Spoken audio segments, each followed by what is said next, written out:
It was a cold February morning in Elks, West Virginia, when three boys stumbled on something that would unravel the darkest mystery the town had ever seen. They were cutting through the woods behind the old lumber mill when they saw it, a hand sticking out from a half-frozen soil. Pale, purple, human. By sunset, the police had cordoned off the area. Sheriff McCraw, a man who'd never handled more than a bar brawl or a stolen truck, stood over the grave with trembling hands. The forensics team pulled out the body of a middle-aged man, badly decomposed. Strangled. Rope burns on the neck. Broken fingernails. He'd fought hard. Inside the wallet, they found a driver's license. Victor Bell, age 44. Local electrician. But there was a problem. Victor Bell was already dead. He had died 6 weeks earlier in what was declared a heart attack. There had been a funeral. A eulogy. The sheriff himself had comforted the sister, Carla. Everyone remembered it. Victor Bell had been buried. So who was this? The next morning, the sheriff ordered an emergency exhumation. A quiet one. No press. No outsiders. When they opened the coffin, what they found inside shook them all. Nothing. No body. Just a suit. A rosary. A prayer card smeared in something dark. There were no signs of tampering, no broken seals. It was as if the man had vanished. Carla Bell, Victor's sister, was inconsolable. She kept repeating, "I saw him. I kissed his forehead. He was cold. He was gone." The coroner swore up and down that he'd examined Victor's body, signed off on it, stored it overnight. But he couldn't explain why he hadn't taken photos or why there were no fingerprints on file. The town of Elks froze in paranoia. Then, for days later, a gas station on Route 9 caught a barefoot man on surveillance, walking through the snow in a hospital gown. He looked directly at the camera. The image was grainy, but the face was clear. Victor Bell. The FBI stepped in. DNA was taken from the body in the woods. It matched Victor. A second set of fingerprints from the scene also matched Victor. Both men were him. The body from the woods underwent a detailed autopsy. He had identical scars, birthmarks, and even an old bullet fragment from a hunting accident at age 19, just like the original Victor. But the pathologist found something strange, a tiny implant embedded in the man's spine, too small to be medical, unregistered, and not listed in any national database. By now, conspiracy forums online exploded. Some claimed he was a clone. Others said he was part of a CIA mind experiment.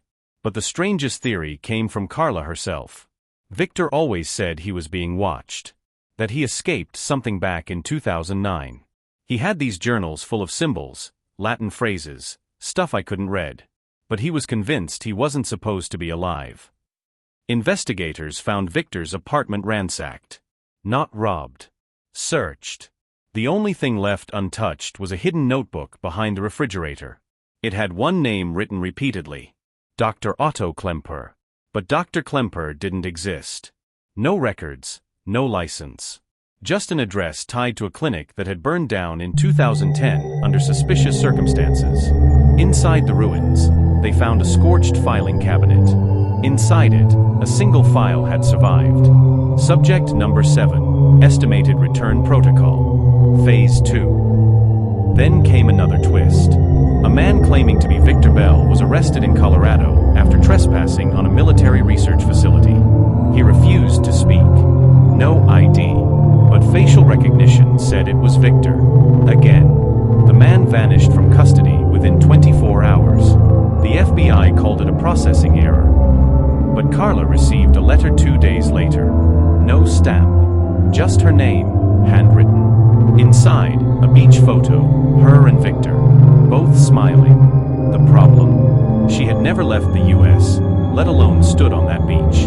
The reverse of the photo had only one word: run. Suddenly, Carla disappeared too. Her home was left untouched. Wallet, keys, passport all in place. But her phone, wiped. Zero data. Cameras in the neighborhood glitched from 1:13 to 1:17 a.m. The same time a strange hum was reported by 3 neighbors. A year passed, then another. In 2021, an independent journalist named Maggie Fenner picked up the story. She tracked down a retired intelligence officer who whispered one phrase before hanging up: Project Lazarus. Through encrypted archives, Maggie uncovered redacted reports of neurological reanimation trials funded by a black ops sector of DARPA. The subjects were volunteers. Terminal patients offered a second life. A reboot. But something went wrong. One subject, Victor Bell, escaped. The program was allegedly shut down. All files erased. Survivors eliminated. Except one. Victor. According to the data Maggie found, Victor had been revived. But his memories, fractured. Incomplete. Multiple copies had been created. Clones? Replicas? No one knew for sure. Each one thought they were the original. Each one feared the others. One may have killed another. One tried to disappear. One sent the warning. One buried himself. In a final audio file recovered from a burner phone believed to be Victor's, a male voice says, "They keep waking me up. I die, and I wake up again. I don't know which me is me anymore. I saw myself watching myself die. I needed to stop." The line goes silent. Then, static. Then a whisper. You were never supposed to remember. A week after Maggie's findings went public on a Fringe podcast, she was found unconscious in her apartment. No forced entry. No theft. When she awoke 3 days later, her memory of the investigation was gone.